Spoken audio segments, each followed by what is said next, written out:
So I found it.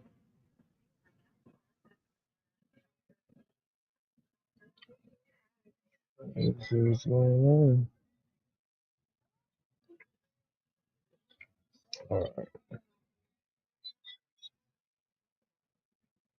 like that layout. So we're gonna try to do some adjustments.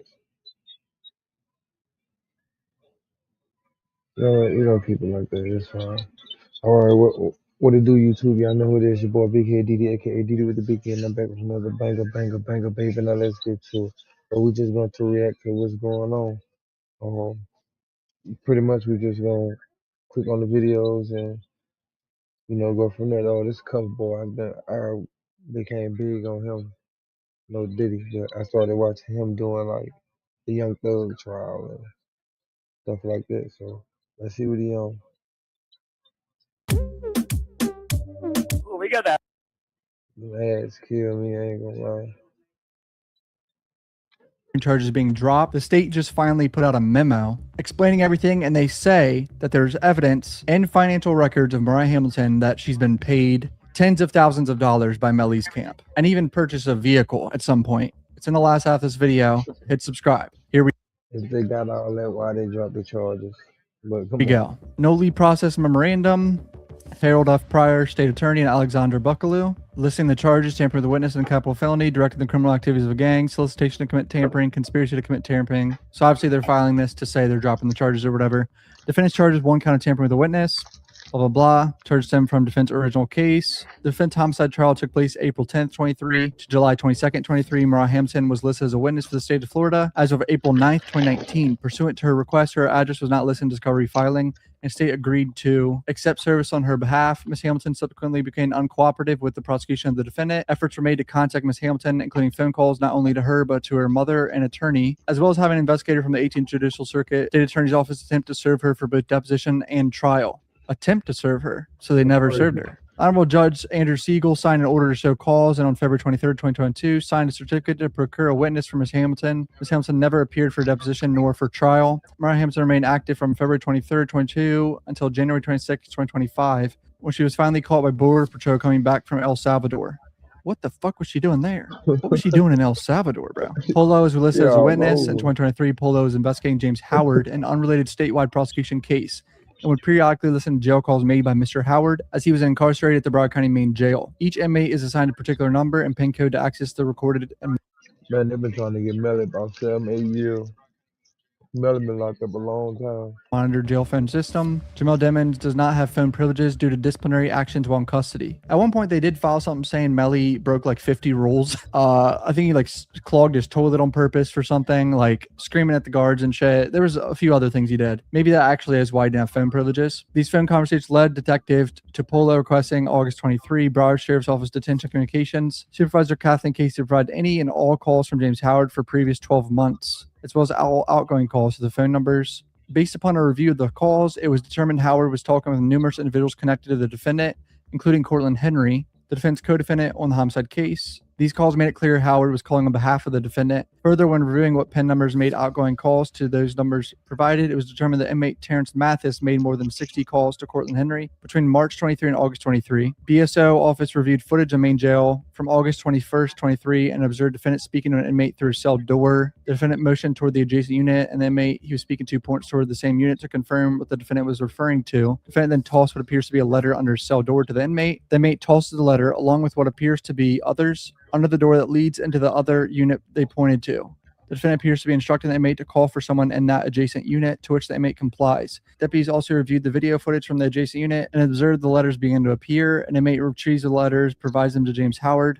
Mr. Howard is observed reading the letter and walking towards the phone to make a call.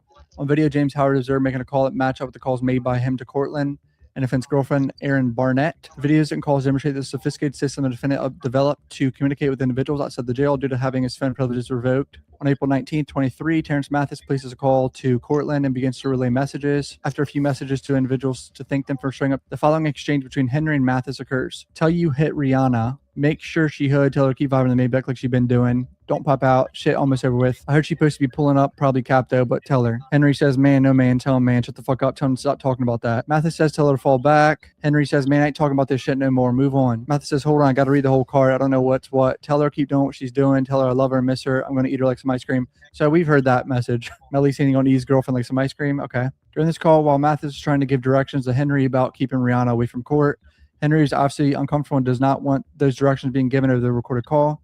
Henry already knows his job of keeping her away from court, and there's no reason to continue to talk about it. Henry states, tell him Rihanna already vibing in the Maybach. I don't know where he began his information. Just tell him to vibe, though. Henry is telling Mathis to reassure Demmons that everything is under control to keep her away from court. On April 24, 23, Demmons, through third parties, I ain't gonna lie.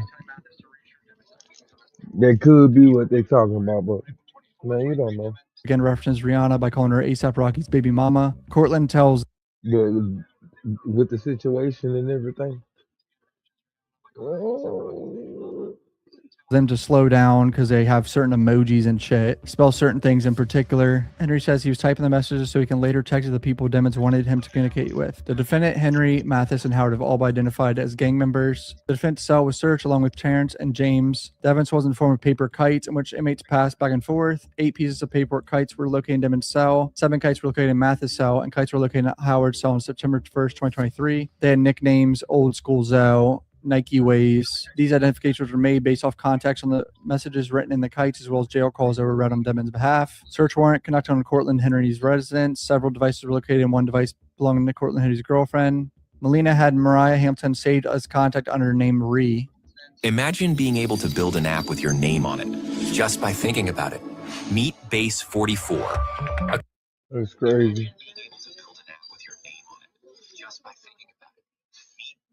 These conversations include Miss Hamilton staying with Miss Melina and Mr. Henry during the trial period, as well as commentary about the trial as it aired live on YouTube. At one point, Miss Hamilton acknowledges that she had an arrest warrant out for not appearing. Additionally, Miss Hamilton asked Miss Melina if she has to fall off the grid again after the hung jury verdict, and Miss Melina says yes, she does. Here we go. Mariah has been watching the trial, living with Cortland and Cortland's girlfriend, saying, should I fall off the grid again? I mean, that just shows she was purposely avoiding the court, which was quite obvious, but you know what I'm saying. And here we go with the big paragraph of wild information. Financial records were obtained from Mariah Hamilton, which shows she received... I ain't gonna lie, this shit boring. Long story short, they dropped the charges on Melly.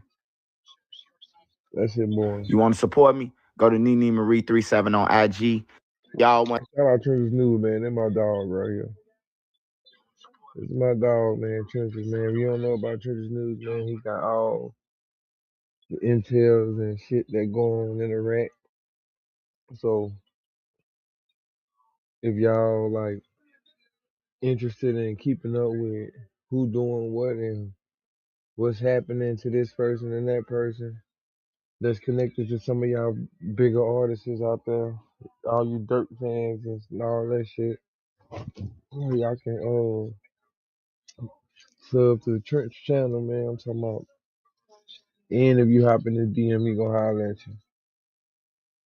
You feel me? You know what I'm saying? So I'll be sure to go pull up on Trench. So let's get it. Kids. All right, y'all, I got 2 stories for y'all. First story we talking about is OTF Boogie, man. New paperwork. Look like Boogie can need to GoFundMe, man, for some extra counsel or something, man. And they not trying to throw out that number 4 account charge. They not trying to throw it out, man. Make sure y'all smash that like button on that. And we talking about Kiara Jenkins shot down, man, at 5 in the morning going to church in a Woodline neighborhood. At the Twitch, Facebook Market, AJ. Hook it up, man. Smash that hype button and like button. All right, y'all, first story. No matter who Trent say right there, I'm always gonna hear Bezu hook it up. Long live Bezu, though. We gotta talk about Kiara, man. Coming out of her house, left her 5 kids, man, going to church and get gunned down, ambushed, man. Now, I know. Picked a great name, but your voice doesn't quite match.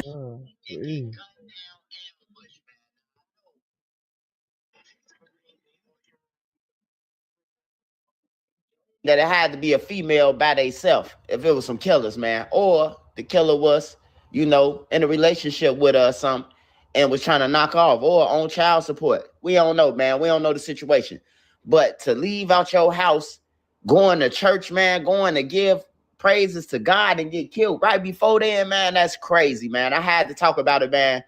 All the women getting killed. I seen a woman and a teen in the Austin community, 17 years old, get killed. Seen another dude, he killed his sister on Ridgeland 71st. Another guy shot a girl in the mouth, and then got caught right away. So I got to talk about this, man. Make sure y'all smash that like button. Here go the video, then I'll be right back at you. Kiara Jenkins is described by those who knew her as a loving person who made others feel supported. The 36-year-old mother of 5 was devoted to her children and to her church. Jenkins was a lifelong member of Mount Bethlehem Missionary Baptist Church in Woodlawn, where she was a welcoming presence, always ready to help others. Now, the church community is at a loss, devastated by the news that Jenkins was murdered. Chicago police say it happened early Sunday morning around 4:30.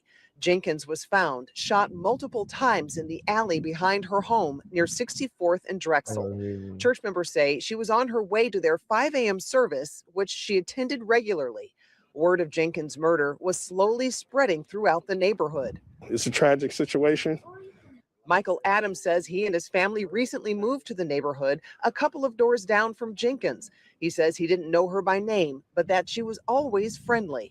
She just seemed like a nice lady. She spoke, every time she saw us. And, she was just coming and going, I guess going to work or whatever. Adams says the neighborhood was quiet in the morning when he left for church, but when he returned home in the afternoon. And then the crazy thing, man, she got 5 kids, man. 5 kids, bro. Like that somebody else got to raise and take care of, man. Condolences to her family, man, the Jenkins family, and whoever else that's out there affected by this, man. It's sad. It's crazy, man. Protect yourself. Keep your head on the swivel. Remember, CPD can't save you, man. It's crazy. Hey, next story we talking about is Lil Durk affiliate OTF Boogie, man. Look like he having trouble with council. First, he was putting in motions to drop account 4, which is a shooter count, which they saying that he was a shooter. But he's saying, no, it got to be thrown out because I wasn't a shooter. So, to the jury and to them, they playing the game like one way or another. He going to have to admit to this shit. All right, so what's your reason to forget dropping number 4 if you want no shooter? Why not try to drop all these charges? At the end of the day, what I'm saying, so he got some new paperwork in, and it looked like his lawyer filed. It looked like he needs some help with a lawyer, man, to GoFundMe or something, man. Hey, kids, learn from this, man. It might be gangster because they taking pictures from the jail and sending them back home and 10 toes down and solid. Man, niggas already went backwards, man. They ain't even got no lawyer money. They ain't got no commissary money. Dirk do, Diddy do. All the rest of them, though, they got a fin, man. Hey, a nigga pay for your lawyer, man, to make it look good. Oh, man, we got bro a lawyer. And then stop paying. Not a lawyer. He off the case now. Without nobody knowing. He telling you, hey, look, if you can't pay, man, we're going to have to, trial a different thing, too. Trial is a different payment, man. Money. You ain't getting them people no millions or no hundreds of thousands. Bro, trial is a different price, bro, for them to fight. But, yeah, new paperwork. OTF Boogie, man, look like he having lawyer problems and look like they ain't trying to throw out the count that he steady putting in. And just think about it, man. If you saying that you innocent, period, what's trying to get rid of one count when you got all these other counts and you wasn't there allegedly? You hear me? That's why I say, man, they going in backwards. You might as well go ahead and you might as well should have just went on to them and say, hey, look, man, we y'all got us red-handed, man, get us 30. Meet them in the middle or something, man. Y'all finna go and do an elbow and make it look like they gangsters or something, but they ain't shit about it gangster, bro. That was a dumb move. Flying on airplanes, using your ID to get through the airport. TSA, that's federal. You know what I'm talking about? And then flying right back out on the airplane. They crashed. They did crash. I ain't gonna lie. Charleston White, the first interview. Man, Charleston White be tripping. That's what I want to see. Teofimo Lopez.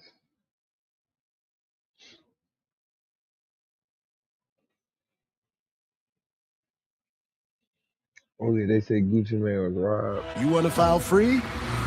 Hit it. They say Gucci Mane was robbed by Pooh Shiesty. If you ain't heard about it, that's what the the new thing is now, I guess. So we'll see how that goes. Streets. About what? And I feel like people are scared to report on this. It's starting to really trickle out. Don't go there. Pooh Shiesty and Gucci Mane. Oh yeah, he signed Pooh Shiesty before Yes. 5-6 years ago. Okay. Now, I don't want to tell you what I'm about to tell you, but I've had multiple Memphis insiders tap in with me, not Stan G. You ain't had no multiple. I have. And I don't need that either because a lot of other people have been tapping in about it. But the story that's going around that everybody's scared to report on, and this is just a rumor, is that basically Pooh Shiesty and Choppa Gang ran down on Gucci Mane, relieved him of some of his possessions, and basically forced him to sign a contract releasing Pooh Shiesty from 1017, the label. Okay, well, here's the thing on that, right? That's what a lot of people are saying. I'm not saying it's true. I'm just saying a lot of people. No, hold on. I hit a couple industry insiders just to get their thoughts. Like, yo, you think this is true? They all heard the same rumor as me, and they all weren't able to confirm 100%. Okay, so here's the thing, right? Oh no. It's one thing. If he got a release, then maybe it's some truth to it. Yeah. If he don't got a release, there's no truth to it. But I think it's bullshit because why would Pooh Shiesty's, we haven't heard Gucci Mane mention any of this, and why would Pooh Shiesty's team put that out when this is identical to the same type of case, controlling case, he just did time in the feds on? And I agree. That sounds insane to get out of doing 4 years in the feds and then immediately do something that would basically get you right back in the feds. No. That's not insane. Insane is your team putting that out there in the streets. But nobody's putting it out there. This is just somebody had to put it out there. Listen, loose lips sink ships. I've just been hearing about it. I'm guessing that they're probably trying to not have it be out there because nobody wants to see Pooh go back to the feds. We haven't heard Gucci Mane say anything. Would you if you got the shit beat out of you and had all your shit took? That's my point. So that means it would have to come from the Pooh Shiesty side. Listen. He's still in the fucking halfway house. That is true. So, like, you get what I'm saying? Like, bro, it got to be some bullshit. And that's my thing, too. Unless he's that damn stupid. Gucci lives in Miami. He lives in Florida. He probably goes to Atlanta a bit, maybe Memphis. I don't know. Like, where would this have taken place? Pooh is in Dallas, right? Who's in Dallas? So it's like why would they have even been in the same place unless they had arranged a meeting? Here's the thing, too. I feel like personally that things have been probably pretty bad with Pooh Shiesty and Gucci Mane for a little while. When you listen to the FDO song that Pooh Shiesty put out, he's shouting out Yo Gotti. Anybody who fucks with Gucci Mane, it seems to me, you do not fuck with Yo Gotti. Like, these lines have been drawn in the sand. That's not like a cool thing. If you're signed to Gucci Mane, you are not showing Yo Gotti love. So that right there stands out to me too.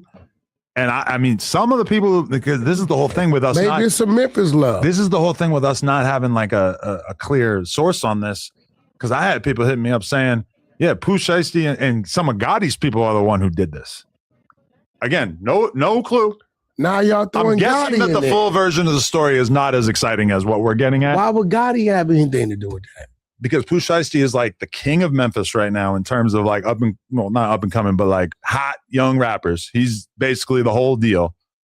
And he's also the one rapper that didn't pick a side between CMG and Paper Route. And as a result, you can imagine that, Yo Gotti probably on his line, like trying to do something for him, especially since Gucci seems like he's at an all-time low in terms of interest in promoting new artists or pushing the label side of 1017. Okay, first of all, he dropped everybody besides Pooh and Fujiato. Man, first of all, Gucci did his part, did he not? When he signed him, gave him a bag, gave him the push. I think all that shit cap. I think all that shit be cap.